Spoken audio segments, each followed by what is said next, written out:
السلام علیکم۔ مزید اس طرح کی اسلامک ویڈیو دیکھنے کے لیے ویڈیو کو لائک اور چینل کو سبسکرائب کریں۔ شکریہ۔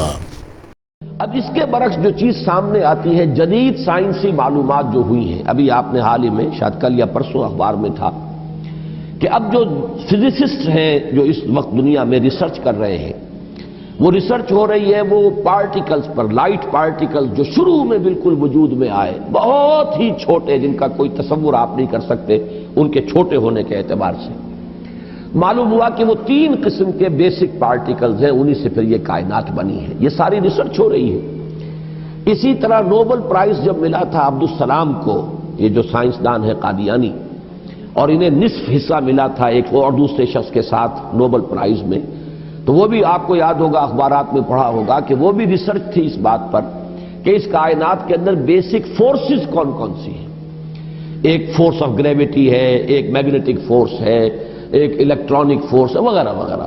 اور ہو یہ رہا ہے کہ اب یہ چیزیں جیسے جیسے تحقیق آگے بڑھ رہی ہے، ان کی تعداد کم ہو رہی ہے، گویا کثرت سے وحدت کی طرف انسان جا رہا ہے، اور انسان یہاں تک جا رہا ہے کہ پوری کائنات اپنی پوری ڈائیورسٹی، اپنے پورے تنوع کے ساتھ، اس کا نقطہ آغاز جو ہے وہ بالکل ایک یا 2 یا 3 چیزیں ہیں بڑی حقیر سی، وہاں سے اس کائنات کا ارتقاء ہوا ہے۔ وہ جو theories of the creation of universe ہے کہ یہ کائنات کیسے وجود میں آئی، کریشن کیسے ہوئی، کن سٹیجز میں سے یہ کائنات گزری ہے۔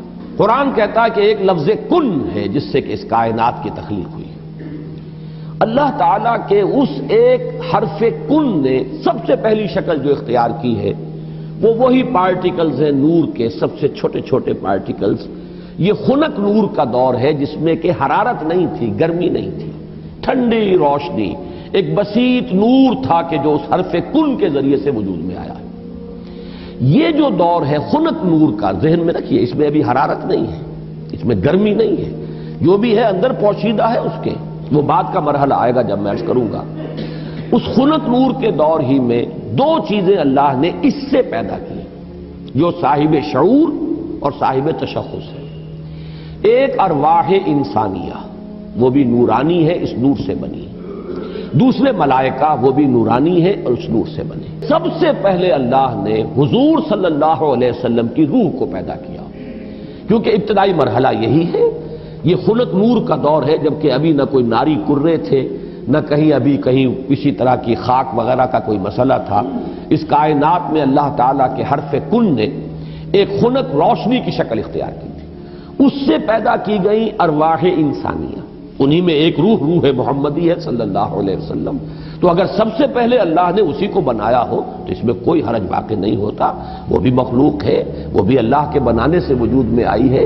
صرف ایک تقدم زمانی اسے حاصل ہے کہ سب سے پہلے اللہ نے نبی اکرم صلی اللہ علیہ وسلم کی اس روح مبارک کو اس نور سے پیدا کیا، لیکن اسی نور سے تمام انسانوں کی ارواح پیدا کی گئی، اور انہی سے وہ عہد لیا گیا تھا لست بربکم قالوا بلی، اور اسی نور سے ملائکہ پیدا کیے گئے ہیں۔ خنک نور میں بڑے بڑے ایکسپلوژنز ہوئے ہیں اور ناری کرے وجود میں آئے۔ یہ ذہن میں رکھیے کہ ایک شے ہے، اس کے اندر کوئی حرارت مخفی ہے، ظاہر نہیں ہو رہی۔ ایٹمز ہیں، ایٹمز کے اندر بہت بڑی انرجی ہے، ظاہر نہیں ہو رہی۔ اس خنک نور کے اندر بھی وہ انرجی موجود تھی، لیکن انسولیٹڈ تھی، اس کا ظہور نہیں تھا۔ لیکن جب ایکسپلوژنز ہوئے ہیں تو پھر یہ کہ بڑے بڑے ناری کرے وجود میں آئے۔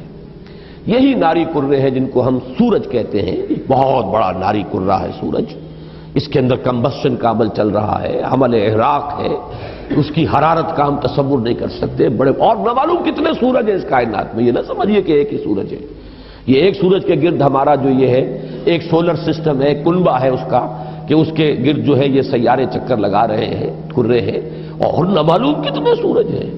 پھر ایک سورج ہے اور ایک ستارے ہیں، ان ستاروں کے گرد یہ سورج اپنے کنبوں کو لے کر چکر لگا رہے ہیں۔ بہرحال ہم یہاں پر جو ہے اصولاً جو بات سمجھنا چاہ رہے ہیں اس وقت وہ یہ ہے کہ یہ سیکنڈ سٹیج ہے، تنزل ہے، یہ کہ اب اس خنک نور میں جب ایکسپلوژنز ہوئے ہیں تو وہاں سے بڑے بڑے ناری کرے وجود میں آئے۔ یہ ایکسپلوژن کا لفظ میں جان بوجھ کر بول رہا ہوں، اس لیے کہ جدید سائنس میں، جدید فزکس میں ایک لفظ استعمال ہوتا ہے دی بگ بینگ تھیوری، اس کا نام ہی ہے دی بگ بینگ تھیوری، کہ ایسا معلوم ہوتا ہے کہ ایک وقت میں کوئی بہت بڑا دھماکہ ہوا جس سے کائنات وجود میں آئی۔ اب یہ دھماکہ جو ہے بگ بینگ تھیوری جو ہے، یا تو یہ ہے کہ اس کو تعبیر کیا جائے گا اس حرف کن سے، کن، وہ کن کیسا ہوگا جس نے اس پوری کائنات کو وجود بخشا ہے، اس کا ہم تصور نہیں کر سکتے. یہ ہم کہہ رہے ہیں کن، لیکن اللہ کا وہ کلام جب صادر ہوا ہو اور حکم ربی امر کن جو ہے اس کی کیا کیفیت ہوگی. تو یا تو بگ بینگ جو ہے یا تو اس سے تعبیر کیا جائے، اور یا یہ کہ جو یہ ایکسپلوژنز ہوئے ہیں اس خنک نور نے جو ناری کروں کی شکل اختیار کی ہے، تو یہ بگ بینگ ہے، یہ دھماکہ ہے. یہ دور ہے کہ جس میں اس آگ سے اللہ نے تیسری مخلوق پیدا کی. میں نے اب پہلے دو کر دیے نا، نور سے دو مخلوق، انسانی ارواح اور ملائکہ. دوسری سٹیج پر یہ تیسری مخلوق پیدا ہوئی ہے، جنات ہیں، یہ آگ سے بنائے گئے ہیں. قرآن بار بار کہتا ہے وَالْجَانَّ خَلَقْنَاهُ مِن قَبْلُ مِن نَارِ السَّمُومِ.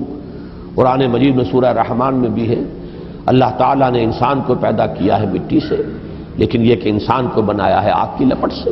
بار بار آیا ہے یہ مضمون تو قرآن مجید میں. اور جنوں کا معاملہ جو ہے، اور یہ کہ سورہ ہجر میں فرمایا گیا وَالْجَانَّ خَلَقْنَاهُ مِن قَبْلُ، یہ پہلے پیدا ہوئے انسانوں سے. لہذا یہ دوسری سٹیج ہے جس میں کہ جنات کی تخلیق ہوئی ہے اس آگ کی لپٹ سے.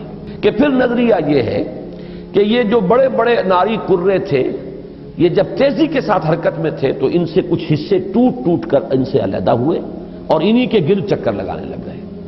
یہ ہے در حقیقت ان سورج کے گرد جو یہ سیارے وجود میں آئے ہیں، یہ کرے جو ہیں. پھر یہ ٹھنڈے ہونے شروع ہوئے، اور ان میں جب ٹھنڈا ہوا ہے وہ ناری کرہ، تو اوپر جو ہے کرسٹ آیا، راکھ، جیسے انگارے کے اوپر راکھ آ جاتی ہے.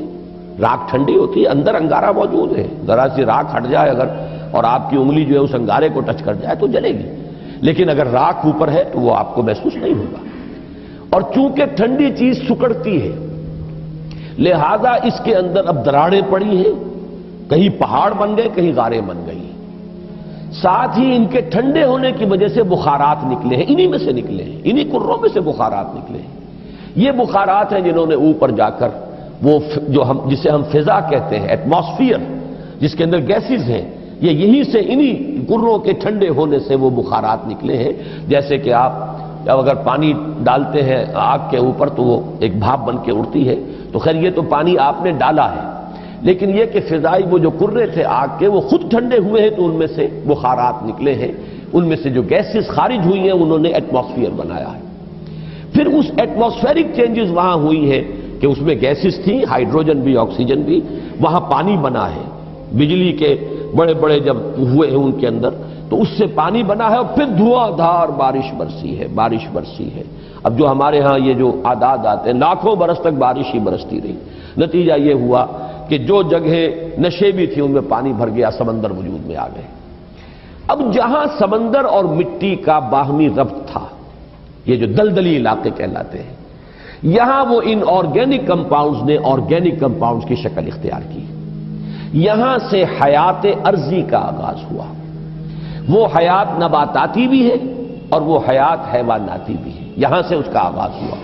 گویا کہ کل حیوانات اور کل نباتات جو کرۂ ارضی پر موجود ہیں وہ سب کے سب در حقیقت اسی کرسٹ آف دی ارتھ سے وجود میں آئے ہیں. پانی اور اس مٹی کا امتزاج اور دلدل کی شکل اس کا بن جانا، اور وہاں سے ان آرگینک کی بجائے آرگینک کمپاؤنڈز کا وجود میں آنا، اور اس سے حیات کا آغاز، خواہ وہ نباتاتی حیات ہو اور خواہ وہ حیواناتی حیات ہو. اس حیات کا ارتقاء ہے کہ جو پھر انسان تک پہنچا ہے.